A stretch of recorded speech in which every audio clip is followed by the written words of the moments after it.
अली गुस्से और दुख में सीधा अपनी मां जहारा के कमरे में पहुंच जाता है। जहारा इसे देखकर कुछ कहने वाली होती हैं कि अली सख्त लहजे में कहता है कि मामा, जो कुछ किया वो सिर्फ आपने अपनी इज्जत, अपनी मर्जी सब पर मुसल्लत करने के लिए किया था ना। आप चाहती थी कि सबको ये नजर आए कि आपका फैसला ही आखिरी फैसला है और आपके बेटे भी वही करेंगे जो आप चाहेंगी।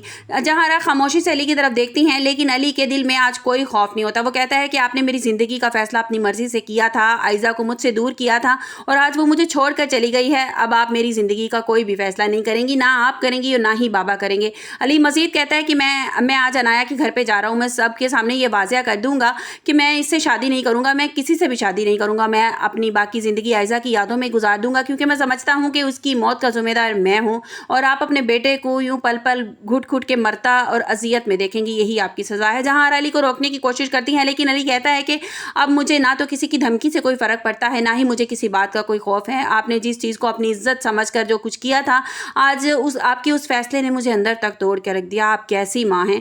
दूसरी तरफ फिज़ा आयजा की तस्वीर देखकर बहुत ज़्यादा रोती है। वो अली रज़ा से कहती है कि मुझे बहुत ज़्यादा दुख है इस बात का कि आपकी मामा ने एक दफ़ा भी मुझसे अफसोस नहीं किया। वो अगर मामा की तरफ गई भी तो चंद घड़ियों के लिए गई, उन्होंने एक बार भी ये नहीं सोचा कि आयजा और अली एक दूसरे से कितनी मोहब्बत करते थे। फिज़ा कहती है कि अगर आंटी दोनों को अलग करने की कोशिश ना करती तो शायद आज मेरी बहन जिंदा होती। रज़ा इसे खामोश करवाने की कोशिश करता है, लेकिन फिज़ा के दिल में अब आयजा की याद का दुख बहुत गहरा होता है। इसी दौरान अली अनाया के घर पहुंच जाता है। अनाया इसे देखकर हैरान हो जाती है, क्योंकि उसे उम्मीद होती है कि शायद आयजा अब इनकी ज़िंदगी से निकल गई तो अली शायद निकाह की बात करने के लिए आया है। लेकिन अली साफ अल्फाज में कहता है कि मैं तुमसे शादी नहीं करने वाला, मैं तुम्हें यह बताने के लिए आया हूँ कि आज के बाद तुम्हें मेरी तरफ से कोई उम्मीद नहीं रखनी चाहिए।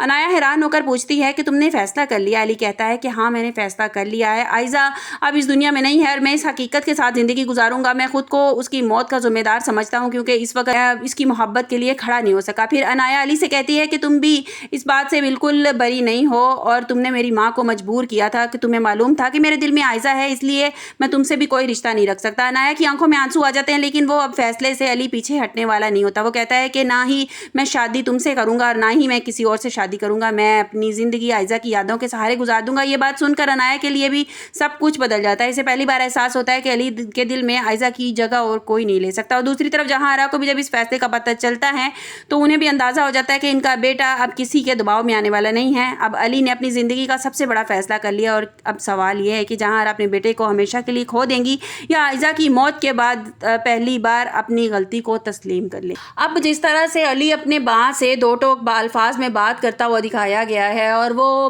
कितना परेशान भी था, अंदर ही अंदर उसको इस बात का एहसास हो रहा था कि कोई परेशानी ज़रूर है। वो उसका दिल भी घबरा रहा था और उसको 3 दिन, आप लोगों ने देखा होगा, 2 से 3 दिन उसको तेज़ फीवर रहता है और मीन ओमान डॉक्टर को बुलाते हैं और उसके बाद जैसे ही उसे होश आती है तो वो फ़ौरन अपने भाई से यही कहता है कि मुझे आयजा से मिलना है, मेरा दिल बहुत ज़्यादा घबरा रहा है। अब जिस तरह से इसको दिखाया गया है, अगर यही स्टेप ये पहले ले लेता, कुछ बात कर लेता, बल्कि इसने की थी बात, आयजा से भी इसने की थी कि हम भाग के निकाह कर लेते हैं, लेकिन आयजा इस बात पे नहीं आई।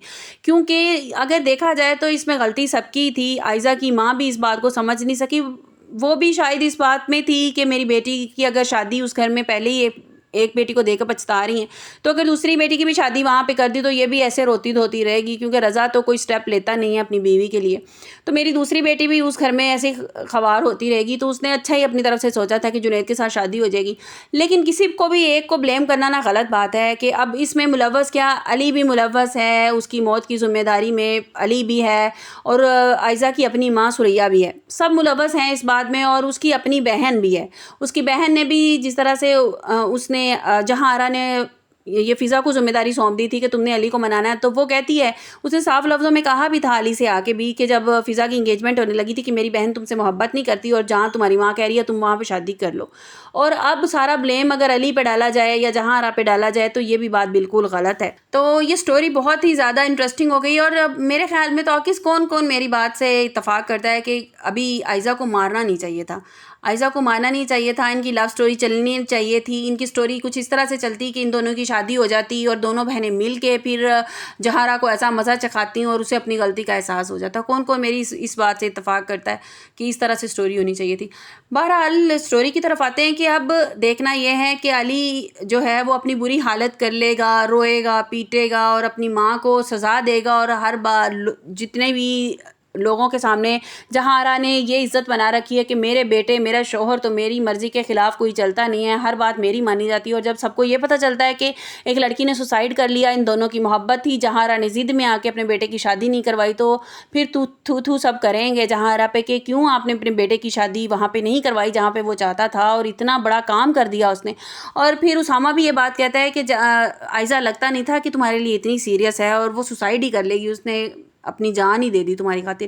اور اگر کوئی بندہ آپ کی خاطر اس طرح کا کوئی قدم اٹھا لیتا ہے تو آپ کے دل میں اور زیادہ محبت پیدا ہو جاتی ہے کہ میں اس کے لیے کچھ کر نہیں سکا اور اس نے میرے لیے سوسائڈ ہی کر لی ہے، میرے لیے مر ہی گئی. تو بہت ہی زیادہ انہوں نے پلٹا کھایا، مطلب آڈینس کو بالکل اس بات پہ وہ نہیں تھا کہ اسٹوری اس طرح بھی جا سکتی ہے، یہ مر بھی سکتی ہے ایسا. سب لوگوں کو یہی تھا یہ بچ جائے گی، جو ہے علی شادی کر لے گا، نکاح کر لے گا اپنی ماں کی مرضی کے خلاف جا کے. لیکن اسٹوری نے بالکل ہی پلٹا کھا دیا. اب دیکھنا یہ ہے آنے والے ایپیسوڈ میں کیا دکھایا جاتا ہے، کہ جس طرح سے دکھایا جا رہا تھا کہ نمرا کی طبیعت بہت زیادہ خراب تھی، اب اس بات کو اٹھایا جائے گا. نمرا کی طبیعت بہت زیادہ خراب تھی، آنے والے ایپیسوڈ میں آپ یہی دیکھیں کہ نمرا کی طبیعت خراب تھی، اور نمرا کے جب ٹیسٹ ہوں گے تو یہ بات پتہ چلے گی کہ نمرا کو کوئی نہ کوئی ڈائگنوز ہو جائے گی، اس طرح کی کوئی بڑی بیماری ڈائگنوز اس کو ہو جائے گی، اور اس کی طبیعت بہت زیادہ خراب ہوگی. اب دیکھنا یہ کہ جہاں آرا کا رول اس چیز میں کیا دکھایا جاتا ہے، کہ جہاں آرا کو ٹوٹتے ہوئے دکھایا جاتا ہے، وہ شرمندہ ہوتی ہے یا نہیں ہوتی، اپنے بیٹے کو اس حال میں دیکھ کر پریشان ہوتی ہے یا نہیں ہوتی، کہ وہ اپنے بیٹے سے اس چیز کی معافی مانگتی ہے یا نہیں مانگتی کہ بیٹا مجھے معاف کر دو، میں نے غلطی میں یہ سب کچھ کر لیا، میں اپنی انا میں اپنی ضد میں یہ سب کچھ کر لیا، مجھے معاف کر دو. کیا وہ اس سے معافی مانگے گی؟ آپ لوگوں کو کیا لگتا ہے؟ میرے خیال میں تو ابھی بھی نہیں مانگے گی، ابھی بھی نہیں مانگے گی. وہ سڑتا کٹتا رہے گا، مرتا رہے گا بیٹا ان کا، لیکن وہ اپنی ہٹ دھرمی سے پیچھے نہیں ہٹیں گی، اور وہ کہیں گی کہ قصور علی کا تھا اور عائزہ کا قصور تھا. کس نے کہا تھا اس سے کہ وہ خودکشی ہی کر لے؟ آپ کو میری ویڈیو کیسی لگی؟ کمنٹس باکس میں اپنی قیمتی رائے کا اظہار ضرور کیجیے گا. ملتے ہیں ایک نئی ویڈیو کے ساتھ، اپنا بہت سا خیال رکھیے گا. اللہ حافظ.